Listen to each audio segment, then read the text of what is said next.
आज आज्ञा गोटे आनंद उल्लास दिन भगवान विष्णु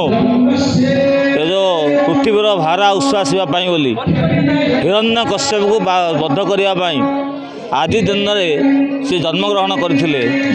आपण समस्ते या जानी थे तेणु भगवान ये जो मंदिर अति पुरातन मंदिर ये बहुत दिन पूजा कर्म चली आसी कृष्ण जन्म महोत्सव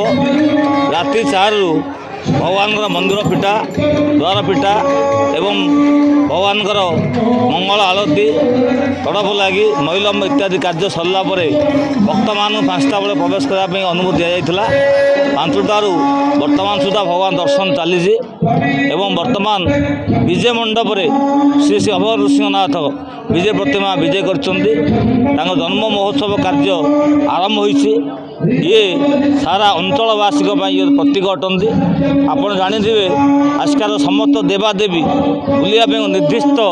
आयतन रही कि नृसिंहनाथ महाप्रभुंर आयतन नाई समग्र सहर परिक्रमा करती राति 10टा बेले पटुआर सहित विराट पटुआर सहित भगवान सारा सहर परिक्रमा करती एवं घंट वाद्य सहित परिक्रमा करती एवं जो माने भक्त मान जेहेतु आतुर भाव भगवान चाही था सब भगवान हूँ भक्तर अधीन तेणु भक्त जिते चाहते भगवान निजे पाखु पलि जाती जेहेतु कहते नारद को भगवान नाहं तिष्ठामि वैकुंठे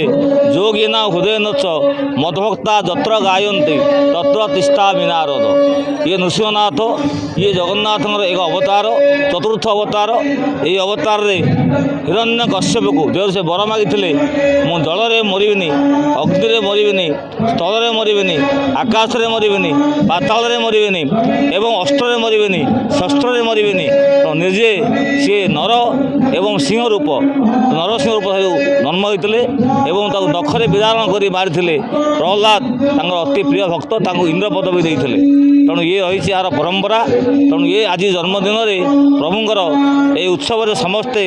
जी जहाँ बना आसी समस्त परिपूर्ण होता है कहीं मु दीर्घ 40 वर्ष है मंदिर संश्लिष्ट प्रथम मंदिर जराजीर्ण अवस्था था भक्त मान गुहारी जो भगवान शुणिले आकुल नवेदन शुणी जहाँ जहाँ प्राप्य देलापर भगवान मंदिर उन्नति होती भक्त मान द्वारा उन्नति होती ट्रस्ट ये ना बाबाजी महाराज अच्छा द्वारा परिचालित होती ये जगन्नाथ ये धराकोट महाराज द्वारा प्रतिष्ठा होता तेणु ये कार्यक्रम चली आगू चलो भगवान ये अहेतुक वरदान रही तेणु ये भगवान राति सारा परिक्रमा कर भक्त मान को जे जार मनोवांछा पूर्ण कलापर सकाळे आसी विजय होती एवं ता परदिन भगवान यात्रा अनुष्ठित हुए से पुराण से प्रहलाद नाटक अनुष्ठित हुए भगवान भक्त भगवान का मिलन होता है एवं स्वयं नृसिंहनाथ जन्मग्रहण कर